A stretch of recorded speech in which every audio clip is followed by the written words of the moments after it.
And guess what? We're back with. Oh, that was quite the opening. Anyway, hey again. For like, how long has it been? It's been a while. It's been since that one album by The Neighborhood, I think, which was a while ago. But anyway, oh boy, do I have an album to look at today because this is Panic! At the Disco's. Oh, is that a hair? Okay. This is Panic! At the Disco's Too Weird to Live, Too Rare to Die, and this is quite an album. Oh boy, is this something.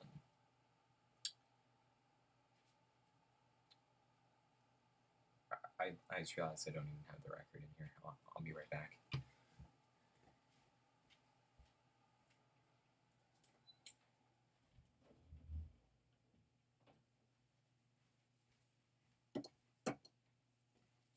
There we go. Got it. Alright, so this is, as you can already see, you know what this is. On the back, we got a cool looking picture of Brendan Urie in his car with the track listing, of course.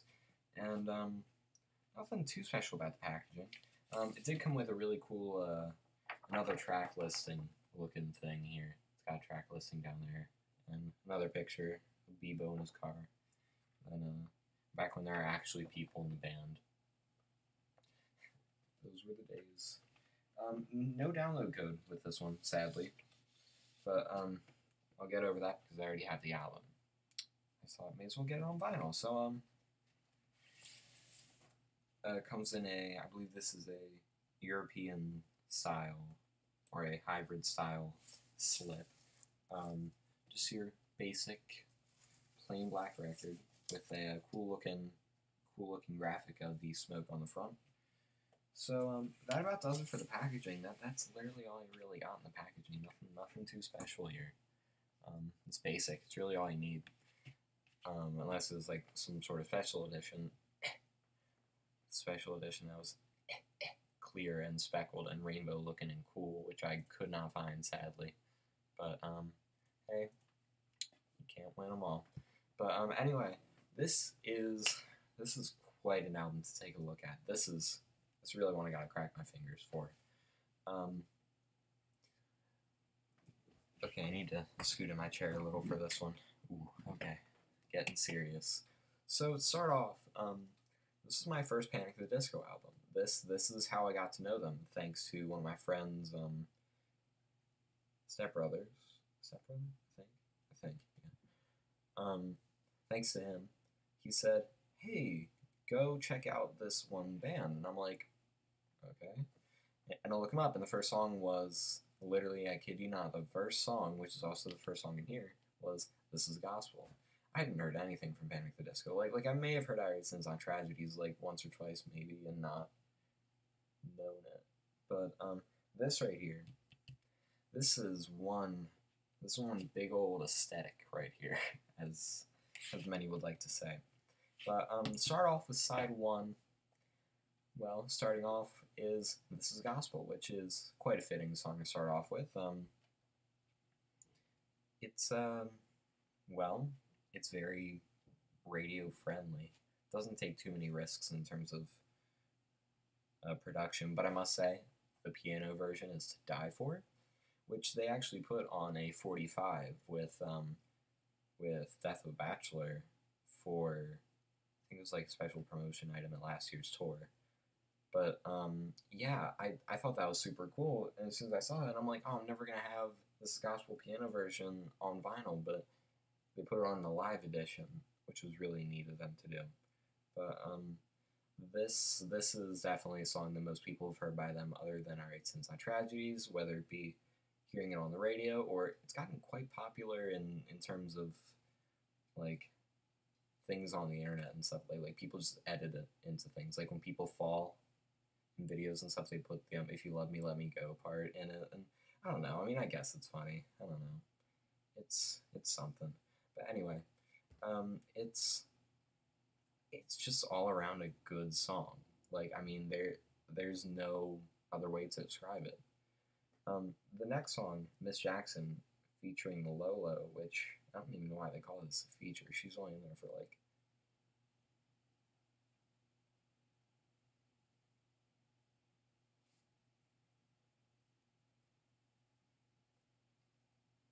about 17 seconds in the very beginning and the very end, the same exact thing. But if you add them together, it's about 17 seconds. But that's not to say that it's not an interesting feature, because it sounds like it's a radio or something when it's first starting out. I'm like, oh, that's neat. And then a lot of parts of this album can get kind of repetitive. The song is no stranger to that. I'm not saying it's a bad song. I'm just saying it really sets you up for the rest of the album like that. Keeping along with the theme of the rest of the album, with really weird themes of people being in Vegas and messing up their love life. That's what half this album is. That's what half it is. And when I was reading some other things on of what other people had to say about this album, and I saw a lot of people say oh, it's their first Vegas album. You do know where they're from, right? Anyway, but yeah, again, I think this was a single as well, which I wouldn't doubt. It's again very radio friendly song. It's not too risky of an album in terms of musical stuff going on. Is really the best way to say that. But again, that's not to say it's not a good album, but that just carries on from song to song. The next song, Vegas Lights, it's okay. To me, it's just kind of forgettable, I guess. I mean, it just kind of melds in with the rest. That's not to say that some people won't like it or will like it, but it's just got this shared with other songs on this album. It has this you can put it on at a party and no one's really gonna pay attention to it, but it's not like anyone's gonna outwardly not like it. So again, it's put it on a playlist or something, and you'll hear it. You'll know it, but it's not like anyone is gonna remember that song or be asking anyone hey, what song is this? But again, it's very hit or miss from person to person, especially with this album. Number 4, it's one of those weird songs. There's about 2 weird songs on this album, and this is one of them. Track 4, Girl That You Love, is weird. It's weird. I don't get it. I've listened to it as many times as I possibly could to try to get what's so interesting about this song. And I don't know, it sounds perfectly fine, but then eventually it picks up a little, and it's a nice little guitar riff, even though it's the same note 3 times, four times actually. And I don't know, I guess it's just a song that really uses layering and stuff like that to try and make it more interesting, but it just pales in comparison to some of the other songs on the album. Track number 5, Nicotine. Okay. Here we go. This is where things start picking up, trust me. Things pick up here. This is... where to start with this song? Why do so many bands that I like have a good bass player? I don't know. It just happens that way, doesn't it? But this, as I said again, sharing themes of messing up your love life in Vegas. That's what this song embodies. But I don't know. This song stuck with me, and I can't necessarily put a finger on why it stuck with me. But it's just something about the way it was put together, and maybe it was the fact that it was more traditional sort of setup, verse, pre-chorus, chorus, verse, pre-chorus, chorus, bridge, chorus. I don't know, but I just like it for some reason. And to round out the A side, it's I just like the track listing. Mine's like the way they're ordered for some reason. It just flows, even though it doesn't really have a connecting like story to all of it. It's I feel like the placement of this song here, after a few songs that were iffy, was a really good choice. Really, really good choice. Um, onto onto the B side with one of my favorite songs of all time, "Girls, Girls, Boys," or if you want to be pretentious, "Girls/Girls/Boys." As I already mentioned in the live edition of this album, I love this song so much. It it kind of embodies like what Panic at the Disco was for me when I first started. I'm like, okay, it's a band, and then I started listening to more of their stuff, and I'm like, okay, this is interesting. And then I kind of lulled for a bit. I'm like, okay, whatever. And then like I listened to a song that I hadn't listened to in a while, and I just remembered everything of why I love this band. And this song, first of all, the bridge is amazing. If you listen to no other part of the song, listen to the bridge because it is my everything and it's perfect and I love it. But what this song means to so many people, what it means to, well, pretty much the entire fan base, whoever that may be. But this song is something else. In terms of like everything else they made, this song just has always stuck out to me as this should have been a single. Like I know that This Is Gospel is a single, as rightly so, I must say, rightly so. But I don't know why the song ever got. Well, I don't know why the song never got popular outside of people who really, really like Panic at the Disco. Because like I don't know. Again, it was a song I slept on for a while, which is kind of how I was with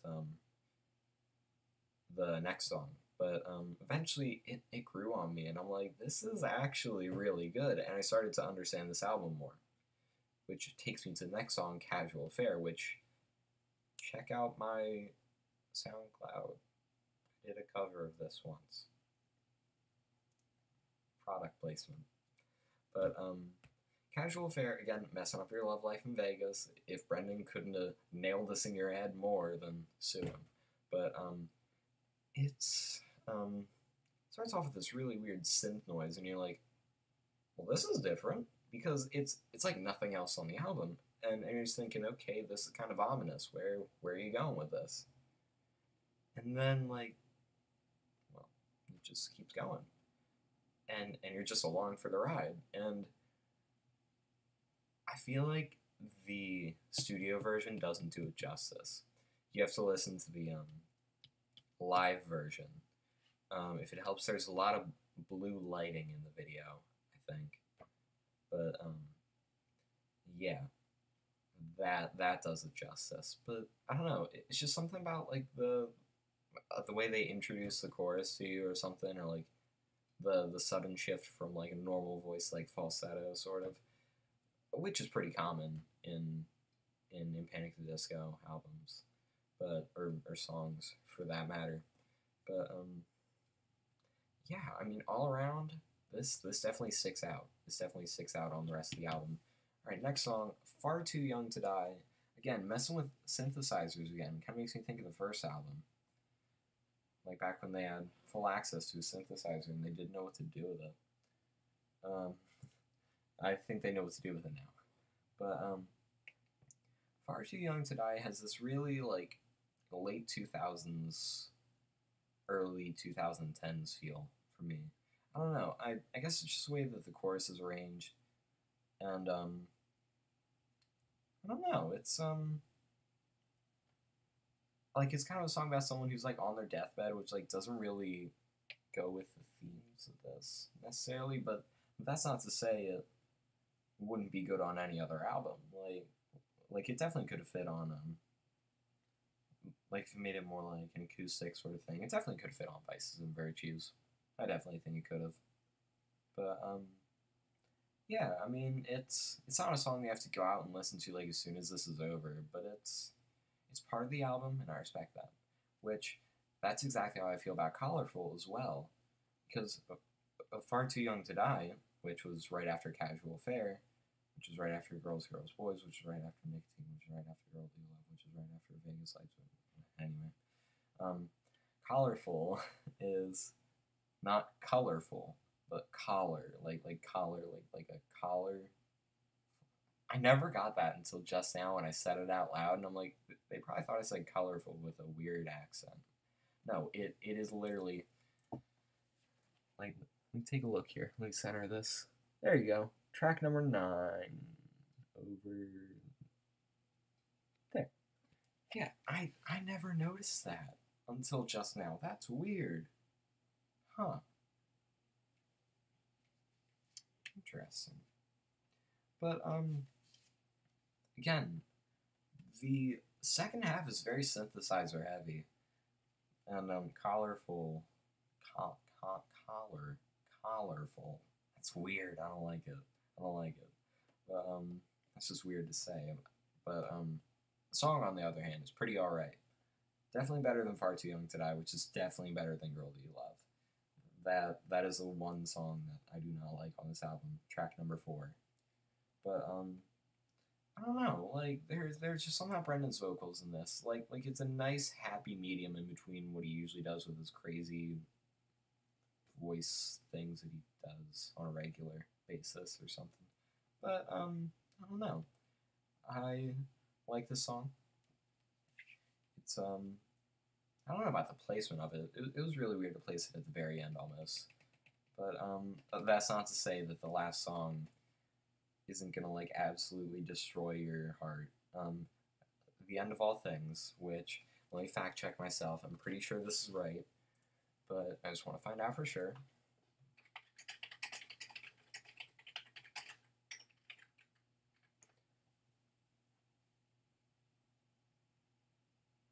There we go.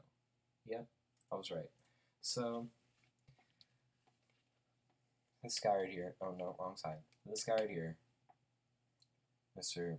Brendan Boyd Urie, thought, I'm not gonna write wedding vows. Who does that anymore? I'm gonna write a whole song. I don't know. That's just what he was thinking. And so that brought us to the song The End of All Things, which I must say is my highlight of my sleep playlist, because this is a song I can fall asleep to. And I don't mean that in a bad way, like it's boring, but I mean that in the best possible way. That it is just amazing, and seeing it live, I hope he plays it when I go. I doubt he will, but it's worth a shot. But this is a song that really tones down the rest of the album. This is this album's Impossible Year. That is the best way to put it.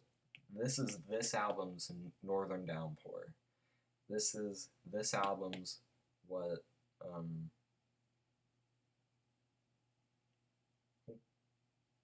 Nearly Witches. No, Always. It'd be Always. No, no, it would be Always. But anyway, yeah, it's just that one emotional song on the album, and putting it right at the end, and get ready for a big old smack of emotions right in your face. But I mean that in the best way, because this song is amazing. And if you don't listen to any other song off this, because you probably already heard This Is Gospel, then listen to this one.